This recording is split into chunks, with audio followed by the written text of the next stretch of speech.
Hey everyone, Andrew here, and it's time for another manga series review slash anime series review. Because this one I'm going to talk about both because the manga itself is really short and the anime itself is really interesting. So the name of the series is Pretear, and it's pretty short. Either way, it's like the manga is 4 volumes, so it's about 11 chapters, 11 or 12. And the anime is only 13 episodes. But the difference between the two is actually pretty deep and pretty complex. But they have the same plot, so I'm just going to go over the basic plot for both. So the story centers around Himeno, who is a young high school girl who is the only child of a widowed father who has just remarried. So she not only gets a new stepmother, but she has 2 new stepsisters. The eldest is Mayune, who is very rude and pretentious and likes to play demeaning practical jokes on Himeno.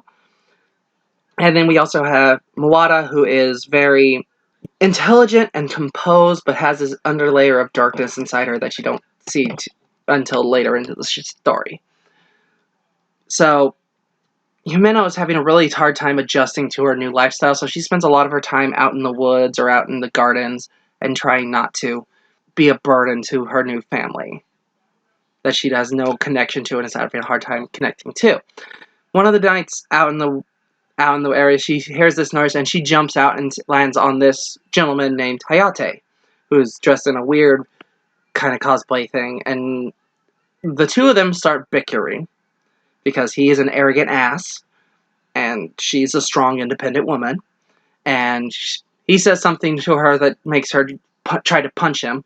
He blocks it, but when their hands connect, it causes this bright, powerful light. When the light fades, Hayate is taken off, and Himena has no idea what just happened. She ends up a little later running into this group of other people that are all dressed up like Hayate was, and they say that they are the Leafy Knights, and they tell her how there's this red snow that's been falling, which is leading to demons being reawoken, because there is this being called the Princess of Disaster, who is waking up, and if she awakens, the world will be destroyed. The demons are there to absorb all the Leafy, or the energy of the world. And they are the Leafy Knights, and they are there to stop it, but they are not strong enough on their own. They need someone to harness them. They need someone to use their power. They need their Pretear. And they ask Himena to become their Pretear, and Himena's like, okay, which of my sisters put you up to this? Because this is ridiculous. This has to be a prank, right? And she believes that right up until the demon larvae show up. And the Leafy Knights try to protect her, but the larvae are far too strong and end up overpowering them. And Hayate shows up and is trying to protect them, but doesn't want Himena's help, doesn't want a Pretear, but knows he can't win without it, so he offers her his hand. She takes it, and they fuse together to become the Wind Pretear. And using her new powers, she's able to destroy all of the larvae. Basically, as the series gets going on, more of the demons show up, and she fuses with all the other Leafy Knights, and the Princess of Disaster ends up awakening, causing lots of trouble. Plus, Himena's having really difficult times with her family. She's having a hard time connecting to them. And as the Princess of Disaster gains in power, she unleashes the Great Tree of Fenri into the real world, which is absorbing all of the power, all of the life energy of the town.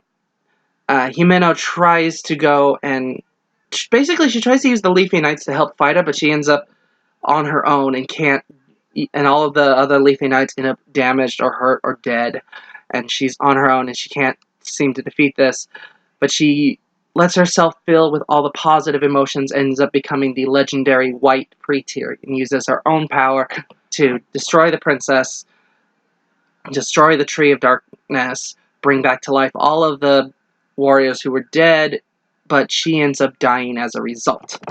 Hayate comes across her body and is holding her and crying in pain because he had developed strong, loving feelings for her. And then he kisses her, which brings her back to life, and everything is okay. If this sounds sort of familiar, that's because it's Snow White, mixed with a little Cinderella. And if you don't believe me, the subtitle of this series in the manga form is Pretear, the new legend of Snow White. Now, I watched the anime before I read the manga. I did not make the connection to Snow White with the anime at all. But yeah, there are 7 leafy knights, 7 dwarfs. She develops this pure white form to battle an evil queen. Yeah, it's Snow White. Yeah, that makes sense. But there's so much, and if that description of the plot sounds really quick and really rushed and not a lot to it, again, 4-book series. There's not a lot there, which is sad because they managed to do so much more with the anime. In fact, I would say the anime is 100 times better than the manga, because the manga is very cut and dry of evil princess is evil princess. You know, all these characters are very basic. They don't have a lot going for them. But if you watch the anime, there's a lot of stuff going on. For starters, there's so much more to the Princess of Disaster. It turns out the Princess of Disaster was a girl named Takako, and she was the last Pretear. And she was not a fighter. She did not enjoy doing that, but she knew she had to help to defeat evil. And during all this, she fell in love with Hayate, because apparently every girl in the series falls in love with Hayate. Like, every single one. It's really kind of annoying, because he's not that likable a character, but you get it because he's pretty. And kind of cool. She falls in love with Hayate, and is desperate for him to love her back, but he has no feelings for her at all.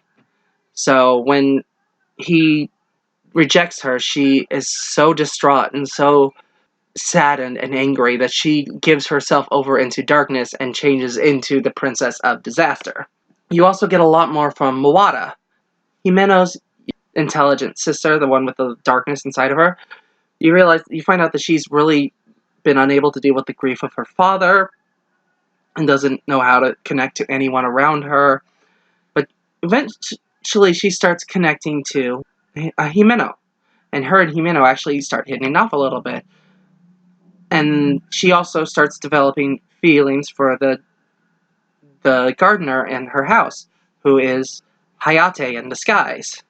And then Mawata sees Himeno and Hayate together, and this devastates her, and she ends up giving herself over to darkness and joins in with the Princess of Darkness. You also get a lot more depth out of a lot of the side characters, especially one of the knights named Sasame. Now, each of the knights has a power based on elements. You have wind, light, fire, ice, water, earth, plants. And then Sasame is the knight of sound, which has always felt like the odd one out here for me, because it's like everything else is an elemental, and then the last one is sound, really. But in the manga, he has no real personality. He's just there. And he just is a flirt and may or may not be in love with Himeno at the end. In the manga, he has so much more going on for him. So Sasame fell in love with Takiko back when she was their Pretear, but he knew that she was interested in Hayate. So he stepped back and let her try to win Hayate. And when she fell to darkness, his heart broke. And when she reawoken and came back, he decided to join her, and he became her. So he left the Leafy Knight and became her Knight of Darkness, and started attacking Hayate and the other knights, trying to stop them. So when you get to the end, and the great tree has arisen and is absorbing all the energy, you have Himeno's family in danger, the father, stepmother, and older stepsister, and Himeno reveals that she's a Pretear and uses her power to try to protect them, and tells them to escape while she goes to rescue Mawata, who's been taken by the darkness. The family refuses and goes rushing up the tree to try to save Mawata. And Mawata's there being used as basically an energy source to power up the tree and make everything work. Himeno's family starts attacking the bubble while it's like lashing out of there, and they're calling desperately to try to rescue Mawata. and it actually wakes her up, and she's able to escape her own darkness and is able to escape safely back into her family's arms. And this shakes Takako to her core. She cries out like desperately for Sasame to appear and help her. And Sasame has been in deep compact with Hayate and manages to damage him and win the fight. And he arrives, and Takako demands that Sasame kill Hayate and Himeno. And Himeno begs him not to. Begs him to realize that this darkness isn't helping anyone, that this is not going to save anybody. Sasame is unable to do it despite how he feels for Takako. And this devastates Takako. Takako is horribly distraught. She believes that there's not anyone, that she's incapable of being loved. The one person who was supposed to care about her just betrayed her. So she tries to kill herself. And Sasame jumps in the way and shields her and dies. And she slowly starts to come back to her true self and realizes that the person that she truly cares about, the person that she should have been caring about the whole time, that she didn't realize had just died to protect her, and she's trying to revive him. And the tree basically goes out of control and grabs Takako and is trying to crush her, and Himeno jumps to try to save her, and the tree attacks Himeno, but Hayate jumps in the way and ends up dying in Himeno's arms. And this racks Himeno, and she knows that now she's on her own. She has to try to stop the tree, and she ends up using all of her good energy from her family and her feelings and all of her light, and becomes the white Pretear, destroys the tree, restores the town, brings back the Leafy Knights who were dead. So it brings back Sasame and Hayate, and heals everybody, and then ends up dying using all of her power. Hayate rushes to her body and is crying and kisses her, and she revives, and everyone is happy. Himeno and Hayate are a couple now. The family is now as close as they've ever been. Mawata is no longer depressed. She's come to terms with who she is and what she feels.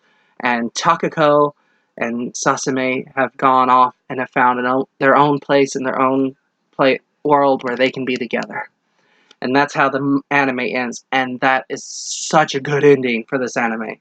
Like, it's the perfect build-up. So everything that has been talked about, everything that's been dealt with, comes to a head and all matches up and leads to something.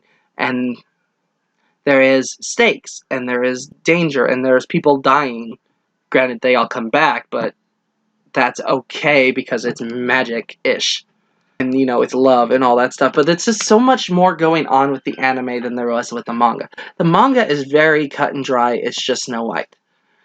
The anime has all these levels to it, all this stuff that's going on, this power, these characters have depth and heart and emotions and complexity. Like, the fact that Takako, who went from just being the evil queen who is evil, to the sympathetic former Pretear who could have easily become like Himeno, could have become this legendary Pretear, but was too caught up in her own sadness and her own feelings of unworthiness and her own darkness that she let herself become the embodiment of evil, but then was saved through acts of love and people showing that they did care about her, is so strong and so impactful and has so much going for it. The manga is fine, and it's a nice one that you can breeze through in like an hour. It's super easy, but the anime has so much depth to it and so much character. It just has complex characters, complex emotions. It's got the best build-up. It feels like it's got weight to it. And I absolutely love this. I think it's one of the best adaptations I have ever come across. So whenever the question pops up of, hey, is there a movie that's better than the book source? It's like, well, to be fair, this isn't a movie, but this is the first thing that always pops to my brain, is, yes, Pretear. The book source is fine. The anime is great, if not amazing. I love it. I think it's a really good anime, very underrated. There's only a couple things that happen in the book that you just sadly don't get to see in the anime. Like, specifically, there's just one of the knights who's just this little boy, which his only job in the anime is to create protective barriers so that the humans won't get hurt. In the manga, he gets to fuse with Himeno, and they get to have this sort of fight, but because he's so young, because he's only like 6, she uses up all of his energy, and he ends up dying, only to be revived again at the end of the book, but you know what it means. Like, that, honestly, if they'd kept that in, that might have helped. That's the only thing I would have said that I kind of, like, wish they'd kept in the anime, but the rest of it, everything they add is great. Having all of the new dynamics, having all of the characters have more depth, having the betrayal of one of your most trusted friends joining the evil side because of he loved her and he thought she deserved to be loved is great. It's so well told. It's so interesting. And it's amazing to me to take such a simple concept of I'm just going to do an anime version of Snow White, but make it so interesting and so complex. And it's just this lovely fusion of things, because it's a romance, it's a comedy, it's a magical girl, it's all about boys and trying to find love and trying to figure out who you're interested in when you have the one boy who's super deserving of your love and the other boy who's kind of an ass, but he will save your life when it comes to it and will die to protect you. It's really good, and I really liked it. And honestly, the English dub of this is actually really good. I really like it. Highly recommend the anime. Manga's okay. If you got an hour to kill and you really want to, go ahead. Honestly, the best thing about the manga is comparing it to the anime, because you can see how much growth and how much depth went into it. What do y'all think? Does this sound like something that would catch your interest? Is this something you've seen and you like it, or is this something you think where the manga is actually better? Is there anything that you would like me to review? Please let me know in the comments below. Happy reading, y'all!